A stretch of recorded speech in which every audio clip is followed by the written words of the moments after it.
जितनी भी स्थितियाँ हमने अभी तक देखी हैं उन सब में एक चीज़ कॉमन है। कॉमन क्या है कि कोई क्वांटिटी परसेंटेज में बढ़ रही है और फिर एक नई वैल्यू ले रही है, या फिर कोई क्वांटिटी परसेंटेज में घट रही है और फिर एक नई वैल्यू ले रही है।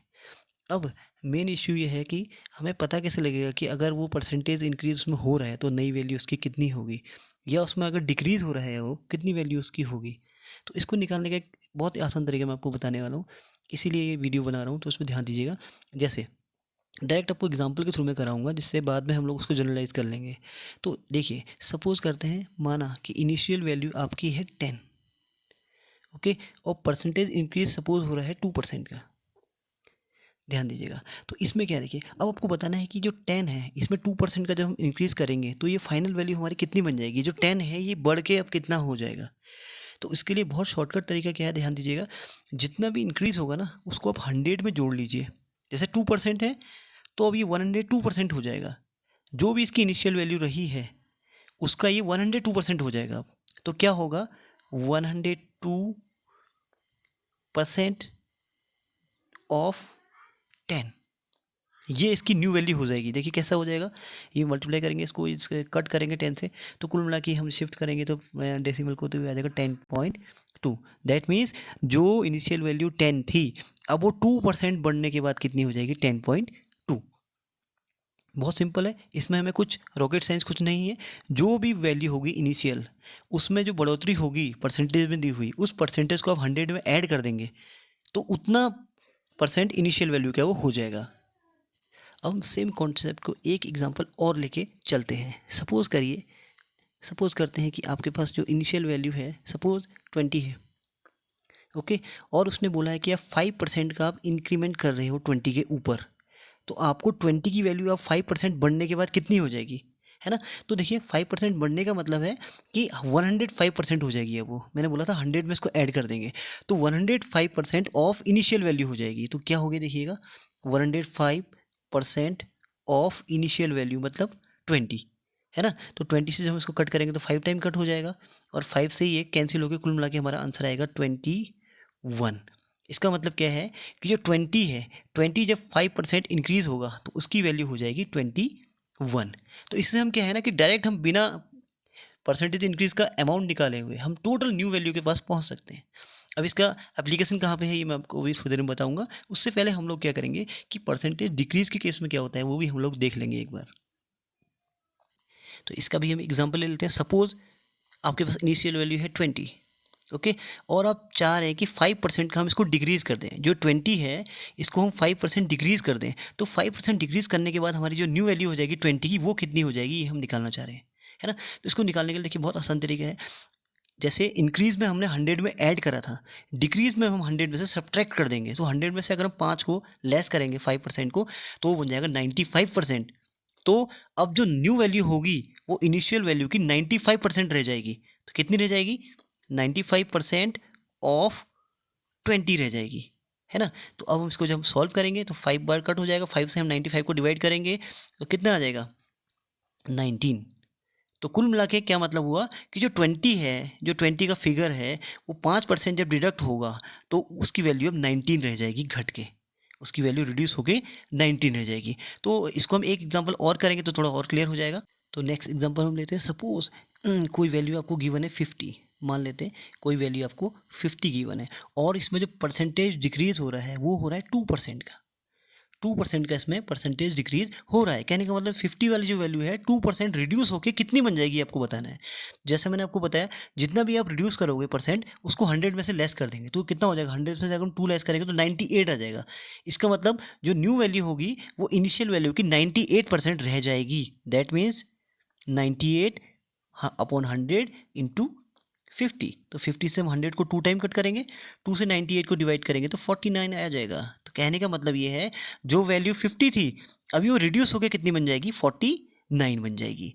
तो कुल मिला के आपने क्या देखा, जब हमें इंक्रीज करना है तो हम 100 में उसको ऐड कर दे रहे हैं परसेंटेज को, उतना हम परसेंट निकाल दे रहे हैं इनिशियल वैल्यू का।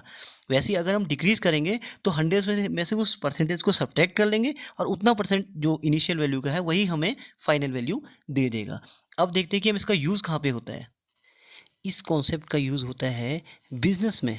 बिजनेस मतलब समझ रहे हैं, जैसे जहाँ पर हम क्या करते हैं, किसी भी आर्टिकल को पहले खरीदते हैं, है ना, और उसमें या तो हम प्रॉफिट हमें मिलता है या फिर हमें लॉस होता है, और उसके बाद हम क्या करते हैं, जिस हम अमाउंट पर उसको बेचते हैं उसको हम बोलते हैं सेलिंग प्राइस, है ना। तो क्या हो रहा है, देखो कोई वैल्यू हमारे पास इनिशियल है, उसमें या तो एडिशन हो रहा है या सब्ट्रैक्शन हो रहा है परसेंटेज में, और फिर हमें एक फाइनल वैल्यू निकल के आ रही है। तो ये वही कॉन्सेप्ट नहीं है जो हमने पढ़ा था अभी, बिल्कुल वही है। तो इसमें भी हमें वही जो फॉर्मूला है और जो हमारी टेक्निक है वही अपनानी है, तो डायरेक्ट हम सीपी से एसपी के पास पहुंच सकते हैं। ठीक है, इसके अलावा देखते हैं कि और किस चीज़ में ये यूज़ हो। इसके अलावा भी हमारी टेक्स्ट बुक में बहुत सारे क्वेश्चन आपको ऐसे मिलेंगे जिसमें कि आपको दिया होगा कि एक आपके पास रेक्टेंगल है और उसकी जब लेंथ हमने इतना परसेंट बढ़ा दी, है ना। तो बढ़ाने का मतलब क्या है, जो इनिशियल वैल्यू थी उसकी लेंथ की, उसमें कुछ परसेंट का आपने इंक्रीज़ कर दिया, तो जो इनिशियल वैल्यू है लेंथ की और जो फाइनल वैल्यू है, तो हम वहाँ से डायरेक्ट ये इस वैल्यू को निकाल सकते हैं, क्योंकि परसेंटेज हमें पहले से गिवन होगा। सपोज ऐसा दिया हो सकता है कि 2% का इंक्रीमेंट होता है, तो हम क्या करेंगे कि 102% निकाल देंगे सीधे इनिशियल वैल्यू का, तो हमें क्या मिल जाएगी, जो फाइनल वैल्यू है हमारी जो लेंथ की, वो हमें मिल जाएगी। ऐसे ही देखिए कुछ और एग्जांपल भी लेते हैं और कहाँ कहाँ पे ये चीज़ यूज़ होती है। ऐसे ही हमें कई क्वेश्चन में ये भी दिखेगा कि कोई आर्टिकल है ना, सपोज एक आपका सिलेंडर है और वो बोलेगा कि सिलेंडर का जो वॉल्यूम है वो इतना परसेंट इंक्रीज़ होके ये बन जाता है, कुछ इस टाइप का दिया होगा। और इन केस आपको इसकी वैल्यू, इसकी जो वॉल्यूम है वो आपको पता है, तो आप क्या कर सकते हैं, इसी के बेस पे उसमें फाइनल जो वॉल्यूम रहेगा उसका इंक्रीमेंट के बाद वो निकाल सकते हैं। या क्वेश्चन जैसे इसका रिवर्स दिया हो कि कोई सिलेंडर जो है रिड्यूस हो जाता है उसका वॉल्यूम, तो फिर हम यही कॉन्सेप्ट वहाँ पे भी लगा सकते हैं। तो आप देखेंगे कि मैथ की बहुत सारी प्रॉब्लम ऐसी हैं जिसमें कि ये कॉन्सेप्ट आपका यूज़ होता है ना। तो इससे फ़ायदा क्या होता है, हमें थोड़ा हमारा टाइम बच जाता है और जो मेन कॉन्सेप्ट है वो हमारी समझ में आ जाता है। अब हम एक काम करेंगे, इसको हम जनरलाइज करते हैं, जो हमने अभी तक ये न्यूमेरिकल फिगर में लिखा है, अब हम इसको जनरल टर्म में लिखते हैं कि अगर कोई वैल्यू इनिशियली एक्स है और उसमें कुछ परसेंट इंक्रीमेंट हो जाए तो उसकी फाइनल वैल्यू कितनी हो जाती है, ये हम करते हैं। देखिए, तो सपोज कर लेते हैं कि कोई वैल्यू इनिशियली एक्स रही और उसमें 2% का हमारा इंक्रीमेंट हो गया, तो हमें फाइनल वैल्यू बतानी है कि कितनी होगी, फाइनल वैल्यू कितनी होगी हमें बतानी है। तो देखिए, जैसे हमने आपको बोला था, जितने परसेंट इंक्रीमेंट होगा उसको हम 100 में ऐड कर देंगे, तो ये 100 में अगर हम 2 ऐड करेंगे तो बन जाएगा 102। तो अभी क्या होगा, जो फाइनल वैल्यू आएगी वो इनिशियल वैल्यू की 102% हो जाएगी। That means 102% of x. ये, तो इससे हम क्या कर सकते हैं, जनरलाइज कर सकते हैं इसको, एक्स की जगह पे कोई भी वैल्यू हो हमेशा ये चीज़ ठीक आएगी। नेक्स्ट करके देखते हैं, देखिए जब हम डिक्रीज कर रहे हैं उस केस में क्या हो। तो इसके लिए हम सपोज कर लेते हैं कि कोई वैल्यू इनिशियली हमारे पास एक्स रही है और उसमें हमने 2% का डिडक्शन कर दिया, तो अभी हमें बतानी है कि ये फाइनल वैल्यू जो एक्स की रिड्यूस होके हो जाएगी वो कितनी होगी, है ना। तो उसके लिए मैंने आपको बताया कि जितने का भी आप डिडक्शन करेंगे उसको 100 में से सब्ट्रैक्ट करेंगे, तो 100 में से अगर 2 को सब्ट्रैक्ट करेंगे तो 98 आएगा। इसका मतलब जो फाइनल वैल्यू आएगी वो 98% हो जाएगी इनिशियल वैल्यू के, तो 98% ऑफ एक्स। तो ये एक्स जो है अब रिड्यूस होके कितना बन जाएगा, 98x/100, है ना। तो ये हमने जनरलाइज करना सीखा, और कुल मिला के हमने सीखा कि कोई भी क्वांटिटी अगर परसेंटेज में बढ़ेगी या घटेगी तो उससे क्या फ़र्क पड़ेगा, उसका जो फाइनल वैल्यू आएगी वो कितनी निकल के आएगी। तो इस प्रकार से हम लोग इन क्वेश्चंस को हम बहुत ज़्यादा आपने देखा होगा क्लास 8th में बहुत ज़्यादा यूज़ होते हैं, और यहाँ तक कि जो कंपटीशन है बड़े बड़े, उसमें जो डिस्काउंट वाले क्वेश्चंस होते हैं या जो प्रॉफिट लॉस वाले क्वेश्चन होते हैं या फिर जो क्वांटिटी में जो इंक्रीमेंट वाले क्वेश्चन होते हैं उसमें ये बहुत ज़्यादा यूज़ होते हैं। तो उम्मीद है आपको ये वीडियो पसंद आया होगा।